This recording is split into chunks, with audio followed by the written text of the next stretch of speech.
নমস্কার বন্ধুরা, তোমরা সবাই কেমন আছো? নিশ্চয়ই খুব ভালো আছো। আর দেখো, আজ সকাল সকাল আমি ঠাকুর ঘরে চলে এলাম। আজ বৃহস্পতিবার, তো লক্ষ্মী পূজা আছে। দেখো, আমি লক্ষ্মী ঠাকুরগুলোকে আগে স্নান করিয়ে নিচ্ছি। চলো, ভালো করে স্নান করিয়ে মুছে তারপর জামা প্যান্ট পরিয়ে দেবো। লক্ষ্মী নারায়ণকে স্নান করিয়ে দিচ্ছি। তারপর লক্ষ্মী পূজা করে নেবো। চলো, আমার পূজা হয়ে গেছে, এবার গোপাল পুজোটাও হয়ে গেছে আমার। আর এবার নিচে যাব। তো নিচে গিয়ে পরে দেখি মিস্ত্রিরা কত দূর কী কাজ করলো। তো তোমাদেরকে গোপাল ঠাকুরকে দর্শন করে দিলাম, তো গোপালকে। এবার মাথার চুলটা আর টুপিটা মোটুকটা সব পরিয়ে দিই, ছোটো গোপালকে বড় গোপালকে। তো চলো নিচে যাই। নিচে এসে দেখি তখনও টাইলসগুলো বসাচ্ছে। তো এখন 1টা বাজে প্রায়। তো ওরা এবার খেতে চলে যাবে। তারপর দেখো, আমাদেরও ছেলে খাবার নিয়ে চলে এলো। আজ বৃহস্পতিবার, লক্ষ্মী পূজা করলাম, ওই জন্য ছেলেকে বললাম নিরামিষ কিছু আনবি। ওই জন্য দেখো, ধোসা এনেছে আর আলুর পরোটা এনেছে, সাম্বার এনেছে, ভেজ একটা তরকারি এনেছে। তো বিলটা দেখো 270 টাকায় খুব সুন্দর খাওয়া হয়ে যায় 3 জনা গাড়ি। তো ব্লগটা আমি শেষ করিনি বন্ধুরা। তো দেখো, সকালবেলা থেকে আবার ব্লগটা আমি আরম্ভ করেছি। টাইলসটাই এতটুকু কাজ হয়েছে, এখনও কত কাজ বাকি। কখন যে শেষ হবে আমি বুঝতে পারছি না। আর এত খারাপ লাগছে না, রান্নাও করতে পারছি না, ধুলো উঠছে, সিমেন্ট উঠছে। এখন সকাল 9টা বাজে, কিন্তু দেখো কাজের লোকগুলো এখনও আসেনি। আর কাজের বউ চলে এসেছে। তো তোমাদেরকে দেখাই, দেখো বউ বাসন বের করে দিয়েছে আর কাচাকুচির জন্য শাক দিয়ে মেখেও দিয়েছে কাপড়গুলো। তো দেখো, ঘড়িতে এখন বাজে 9টা। তো 9টা বাজে, এখনও টাইলস মিস্ত্রিরাও আসেনি। তো আমার পুজো টুজো সব কমপ্লিট, গুড়িয়ার বাড়ি যাব। গুড়িয়ার বাড়িতে আমি অনেকক্ষণ এসেছি, 12টা সাড়ে 12টায়। তো খাওয়া দাওয়া হয়ে গেছে। দুপুরবেলায় আমরা ছাদে চলে এসেছি রোদ পোয়াতে। দেখো, আমরা নিচে চলে এসেছি, রোদটা প্রচণ্ড গায়ে লাগছিল, ওই জন্য নিচে চলে এসেছি। তো গুড়িয়া আমাকে যেতে দিল না কিছুতেই, আর গুড়িয়া বিছানাটা গুছিয়ে নিচ্ছে। তো বাবু এদিকে বায়না ধরেছে, ঘুম থেকে উঠেছে, তো ওই জন্য বায়না হচ্ছে। ওর বাপিকে বলে দিল সন্ধ্যা শীতল দিয়ে দিতে।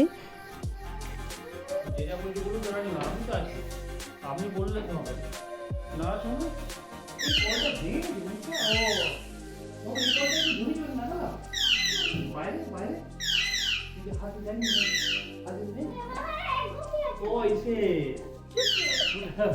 ওই কি বলে ফিল্টার।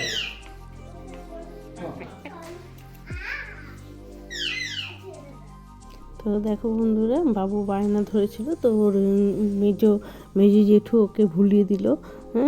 আর এদিকে পাপা পড়তে বসিয়েছে। তো পড়াশোনা আগে ওর। আর আমার গুড়িয়া করে নিচ্ছে চিকেন পকোড়া। তো মা এসেছে আর চিকেন করবে না তা তো হয় না। তো এত আমি বলছি করতে হবে না, কিনে আনিয়ে খেয়ে নেবো।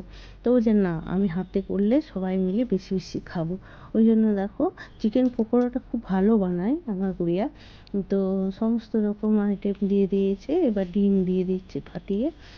তো আমি আমি দেখছি, আমাদের বাড়িতে তো চিকেন হয় না, তো চিকেনটা আমরা কিনেই খাই বেশিরভাগ। তো ওই জন্য গুড়িয়ার বাড়িতে এসেছি। গুড়িয়া ওই জন্য চিকেন করে খাওয়াবে। আর দেখো, আদা রসুন বাটা দিয়ে দিল, বেসন দিল, একটু কর্নফ্লাওয়ার দিল, ডিম দিল দুটো, আর চাট মশলা, একটু লেবুর রস, সমস্ত কিছু দিয়ে দিল। তো দিয়ে ওটাকে ম্যারিনেট চা খেয়ে নিলাম। আর দেখো গুপিগুলো, হ্যাঁ, দুটো গুপি নিচে আর একটা গুপি উপরে। তো গুপিগুলোকে মা মা করে, আটা মাখলেই মা মা করবে। তো গুঁড়িয়ে আরও কিছু মশলা দিয়ে দিচ্ছে চিকেন পকোড়াতে। তো ধনে গুঁড়ো, জিরে গুঁড়ো আর একটু করে দিয়ে দিল। নুনটাও দিয়ে দিচ্ছে। এবার ওটাকে মাখিয়ে আর রেখে দেবে।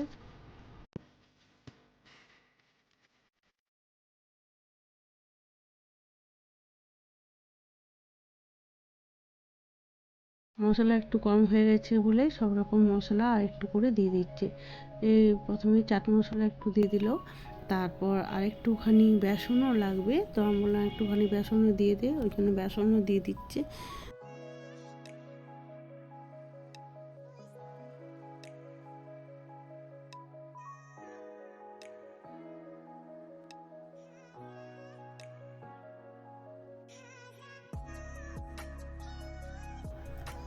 তো আমার গুড়িয়ার মজাটা দেখো, একটু চেখে দেখছি যে নুনটা কেমন হয়েছে। আমি বলছি ওইভাবে আবার কেউ মুখে দেয়?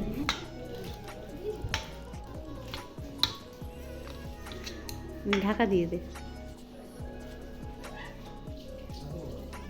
10 মিনিট ঢাকা দেওয়া ছিল। 10 মিনিট পর আমি আবার এলাম, একটু কাশ্মীরি লঙ্কা গুঁড়োও দিয়ে দিল ওর মধ্যে। এইদিকে রুমে এসে দেখি বাবু তখনও পড়ছে পাপার কাছে। তো দেখো আমার বাবুর হাতে লেখাটা দেখো কি সুন্দর।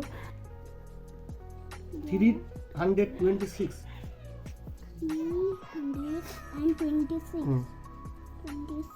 রোজেস।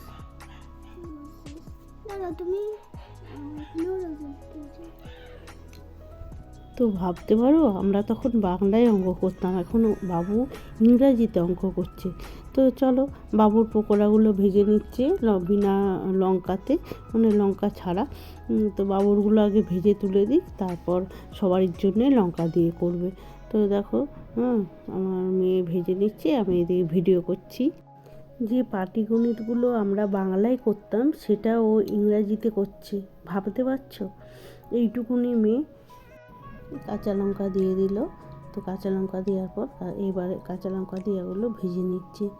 তো যা বলছিলাম, আমার বাবু এই কবে হলো, হ্যাঁ, আর এই মানে আমি ছোটোর থেকে একদম কচির থেকে আমার কাছেই ছিল। তো আমি ওকে কোলে পিঠে করে মানুষ করলাম, আর এখন দেখো ইংলিশে টানা হাতে ইংলিশ লিখছে। বাবুর খুব খিদে পেয়ে গেছে, ওই জন্য গরম গরম পকোড়া দিয়ে তাকে বসিয়ে দিয়েছি। ওকা ছাড়া পকোড়া তোকে দিয়ে দিচ্ছি, গরম গরমটাই খেতে ভালো লাগে এগুলো বেশ। আর বাড়ির থেকে আমি খাওয়া দাওয়া করে আর দেখো বাড়িতে চলে এসেছি। বাড়িতে এসেই দেখছি একটা পার্সেল এসেছে। চলো দেখি কি পার্সেল এসেছে। অনেকগুলোই তো অর্ডার দিয়েছিলাম, তো অনেকগুলি শাড়ি অর্ডার দিয়েছিলাম। তো ওর থেকে একটা দেখো স্বর্ণচুরি শাড়ি এসেছে। তো শাড়িটা দামের মানে সত্যি সুন্দর, হ্যাঁ, শাড়িটা আমার বেশ লেগেছে। তো এক একটা করে শাড়ি আমি কালেকশন করে রাখছি, কেননা বিয়েবাড়ি হলে তো অনেক শাড়ির দরকার। তো তোমার যদি ভিডিওটা ভালো লাগে একটা লাইক শেয়ার কমেন্ট করে দেবে, একটা সাবস্ক্রাইবও করে দেবে। দেখা হচ্ছে আর একটা নতুন ব্লগ নিয়ে। টাটা, ভালো থেকো।